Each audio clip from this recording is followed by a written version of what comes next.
here at the bottom right-hand corner of Ohana. We have our blue Protoss player from Startale. Hey, he's full of soul. It's Barding. His opponent here in the upper left-hand corner, winner of game number 1 in his Evil Geniuses debut. It is Evil Geniuses Revival Raid Call. Our red Zerg player trying to make it a quick 2-0. We'll see if he can do it. This is definitely a tough map to achieve that on. So, I mean, looking into... All right.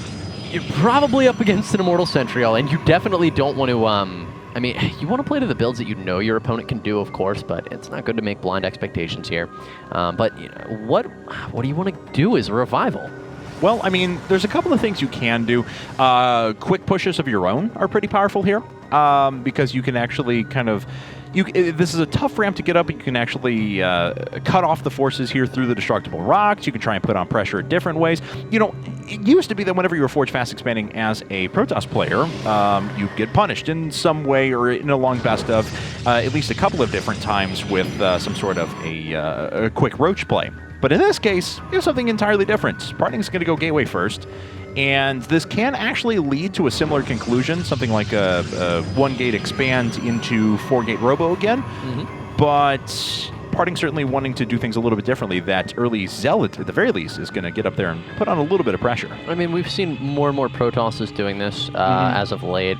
SOS for Wounded Stars, for instance, recently uses to great effect versus Symbol, I think. But regardless of that, I mean, all right, as you said, you get the advantages of this gateway. You're going to get out some units. You're going to be able to chrono out those Zealots and do a little bit of poke. You may be able to force some units out of Revival, and you're definitely going to put Zerg in kind of an uncomfortable position because they love having a lane at the Naga Towers. They love being able to run around the map and see things, and having units out on the field prevents them from doing that. However, we've already got 6 Zerglings on the way here, and you know, that's going to make it a little bit tougher for Barding to go for a quick expand here. Oh yeah, I mean, he's at the very least going to need to produce a couple of Zealots here.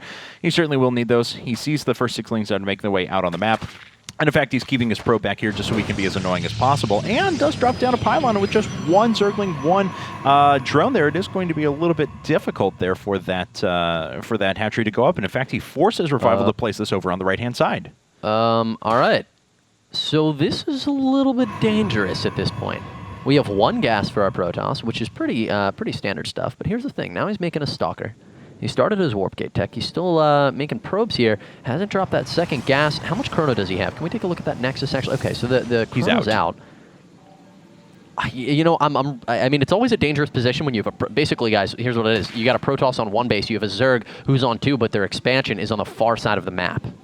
And that probe certainly did its job. It got out there, it dropped the pylon across the map. It was canceled just in time, so Barding delays the hatchery. He pushes 1 off to the right-hand side, and that's so annoying for a Zerg player to have to deal with, because it sets the tone for the rest of the game. The Protoss is then dictating, here's where you're going to put your hatchery. I'm not going to allow you to put it where you normally would. And because of this, Revival's actually set back in a lot of ways. We're 5 minutes into this game. There's no third base. He is saving up gas now, so maybe he's planning to hit some sort of a big 2-base roach play and try and disrupt his opponent, but all we know is that normally he'd be almost done with his 3rd hatchery, and that is certainly not going to be the case here. Well, he is afraid at the same time. Take a look. He's sneaking that Overlord into the main base. You know, there is always the possibility of a Nexus cancel here. And the last thing you want to do, if you have a 4-gate about to batter down your door at this very moment, you do not want to be dropping a hatchery. So he's getting in here, sees the second gas. That should make him feel comfortable enough that, you know, he knows now that Barding is actually going to be sticking with this expand. Oh, he has not yet seen the second gas. Either way, as you pointed out, Kevin, he still has yet to take that 3rd. Okay, well, Barding's now got a pretty decent defense up. He's got a couple of sentries, the Zealot, he's got the Stalker here, and he may even be able to trap some of these Zerglings. Of course, the Zerglings are trying to bait out force fields right now. The loss of 1 or 2 Zerglings isn't going to matter too much to Revival, and he feels confident enough now that that Nexus is far enough along that he's going to go ahead and construct this hatchery, but of course now he's critically delayed. It's not like he's made a big push behind this to try and get in and do economic damage early. He's really kept all his hopes on trying to pressure his opponent early on, and Barding has been able to stretch a pretty big advantage here. Now, Revival is forced, of course, to go for this fast Roach Warren here. But I do agree with you, Kevin. I think Parting's an advantage. Can we take a look at the worker supplies of both of these guys? It's 32 to 31. A Protoss player with a substantially larger economy right now if you bring all things into regard. Like, Zerg units being, well, terribly inefficient when you only have Roaches and Lings. Well, I mean, you're saying, at this point, you should have a pretty decent advantage in workers as a Zerg player, but that's just not the case. Revival doesn't have it. His Roach Warren is delayed. His third base is still not up, and we're going to be at the 7.5-minute mark here in just a second. Build on top of that now, Parting's going to be on 4 gates. He has the ability to get out there and put on some pressure if he wants, and even if he just kind of fakes and gets his way out on the map a little bit, tries to take a Xel'Naga tower, it's probably going to necessitate a few units being made from Revival, which is going to set his economy back even farther. Oh, goodness. Oh, goodness, Kevin. We have a Forge and a Robo going down. Yeah, we do. 750 is really late if you're going to go for like a some sort of Immortal Sentry play at this stage. I mean, probably we're just going to see an expansion here and eventually a late game 3-base Protoss. He could switch it up, though. I mean, he certainly has the flexibility, and Parting is crafty enough that, if we get a quick Warp Prism or something like that, maybe he'll try and hit with 4-gate, pressure. But at the very least, he does have the flexibility to put down a third base and keep it really well defended, too. Yeah, see, he's got all that money right now. He's got tons of it. 350, okay, so he started his +1. He's going to keep working on those rocks. And, I mean, he's got to expand at this point. As we were saying, these units are too late, and he is going to be opening up with the Observer. Get the tech routes that his opponent's going for as the lair has just completed. So this is actually beautiful timing for Parting. He's going to drop his third, his Observer's going to spawn, and he's going to find out what Revival's got going on his side of the map. And there's that Observer starting to tear across the map. At the same time, we have units coming down the left-hand side. And I believe this was picked up on by the Overlord. Yeah, so he knows the exact timing of the third base, and he wants to try and deny it right now. But the problem is the rocks are down, and even though the Zerglings are here, this has already accumulated too many hit points, and the Gateway units would have plenty of time to react and get in and knock those out.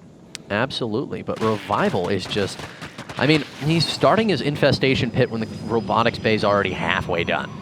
We've got a Twilight Council about 3/4 of the way as well. I really like Parting's position right now. He's definitely thrown Revival off guard quite a bit.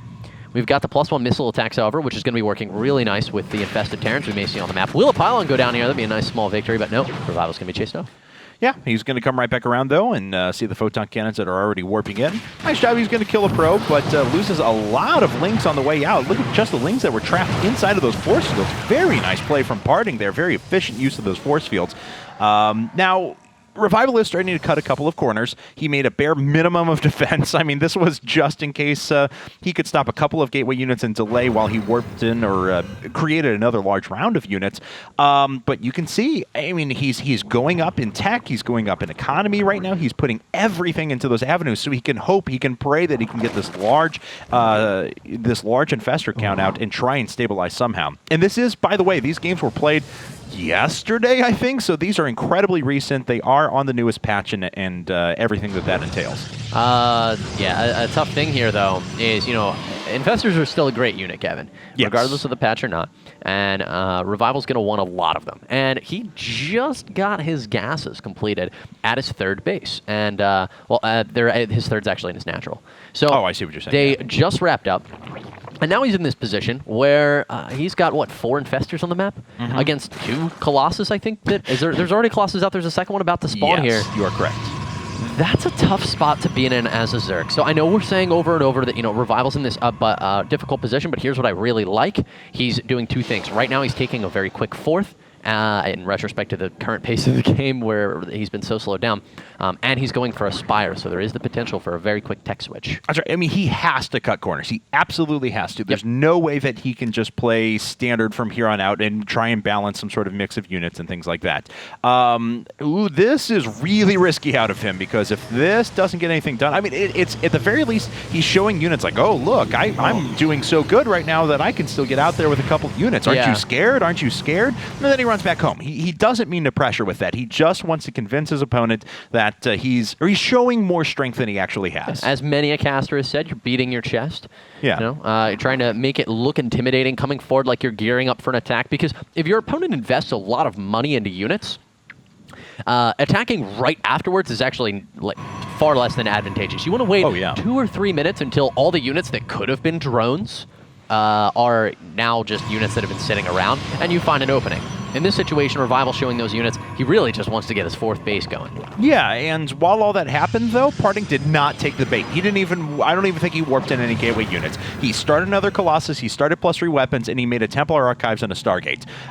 He did not take the bait. He knows how far ahead he is right now, and he's just powering up to that absolute top-tier tech. And that's really an indicator of a great player. I mean, knowing even with your opponent maybe showing you things that could mislead you, you know, it doesn't matter. Parting, he's completely on his game right now. So he's just camping back, man, teching up a ton. We're going to see Fleet Beacon lightly after this Stargate.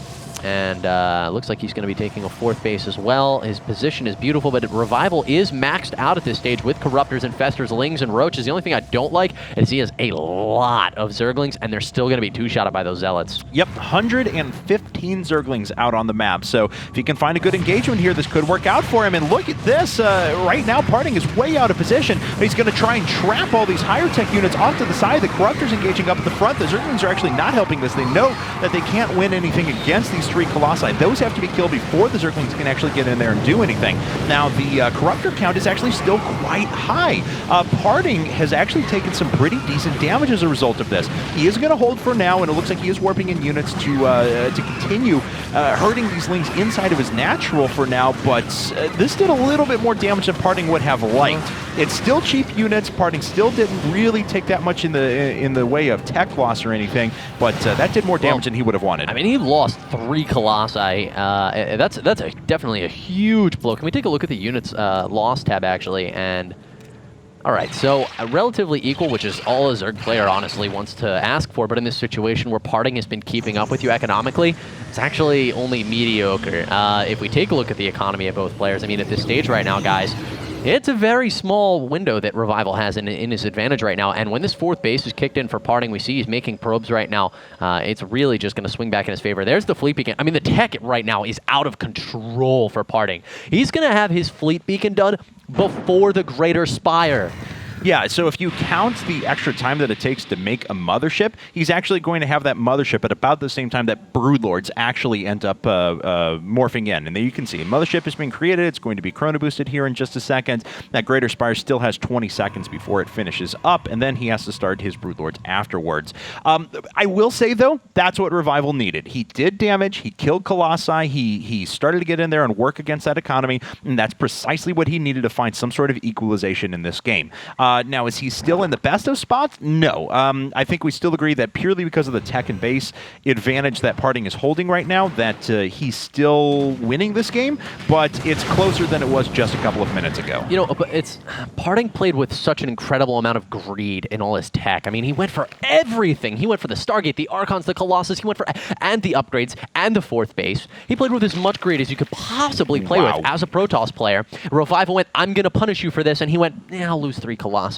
I mean, 3 Colossus is a substantial quantity of units, make no mistake about that. But Parting should have died, and he did not. And now it's, as you said, I mean, I still like Parting's position here just because of the incredible amount of tech he's got on the field. But did we just see 12 Broodlords? 12, correct.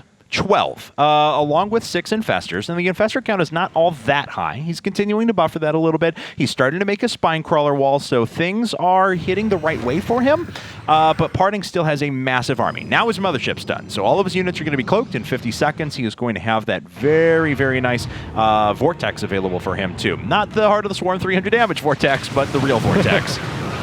All right, units are not going to engage here for Revival. He's going to come forward with these Broods first, which actually is a little dangerous. You know, there's not enough energy for a Vortex right now, but you don't want to overexpose those Broodlords. I think his Infestor count was actually pretty meager. Yeah, he's only got 6. He's adding, or 8. I'm sorry, he's adding on 2 more right now, so he will be up to 10 in a second. Now you need like 37 Infestors. Let's be real here.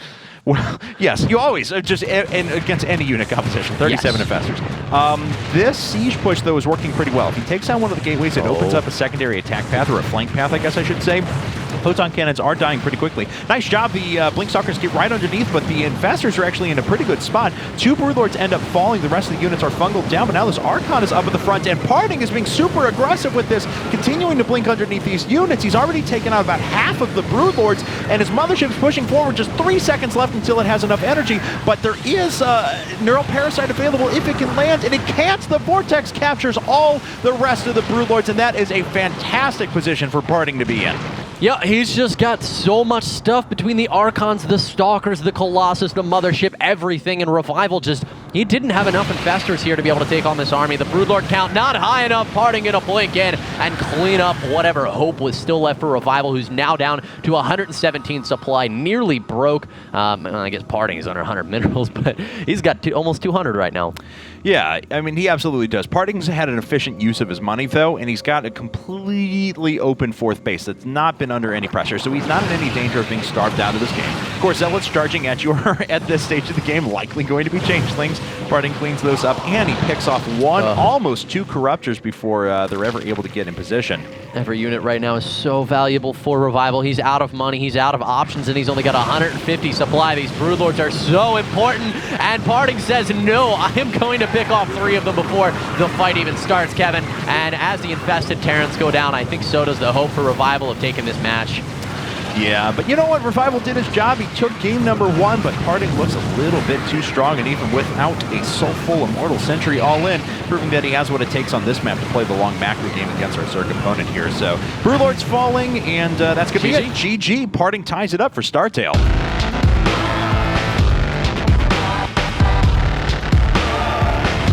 That was so smart. Yeah. Out of Parting. Yeah, it was really good stuff. I mean, that was just impressive play across the board. It sounded like, I try not to come across as too biased towards him, because even though the supplies weren't that bad for Revival, he was making very cheap units the whole time. Parting's tech was just astounding. He never had his bases threatened. There was only one decent little Zergling run by that Revival was able to do damage in. Parting was pretty much ahead the entire game. Yeah, he was. And, I mean, he made all the right decisions with the lead that he had. He was like, I'm really ahead. I'm going to tech in every direction, all at once, really hard, and expand and upgrade. Then you're going to attack me with an attack that, if we were in an even game, in a regular game, would kill me if I did all this. But because of those early game advantages, man. Yeah, there was nothing that nothing Revival could do about it. It was good. Parting ties things up, and this roster for Startale is stacked, I have to say. This is your second player, the Blizzard World Championship player. That's absurd. But coming in next for Evil Geniuses now is another Korean player. It's going to be Puma. So a PvT on Antigua Shipyard. No real surprise that that's going to be the map. We're going to run to a commercial break, and when we get back, it'll be time for game number 3 between Evil Geniuses and Startale.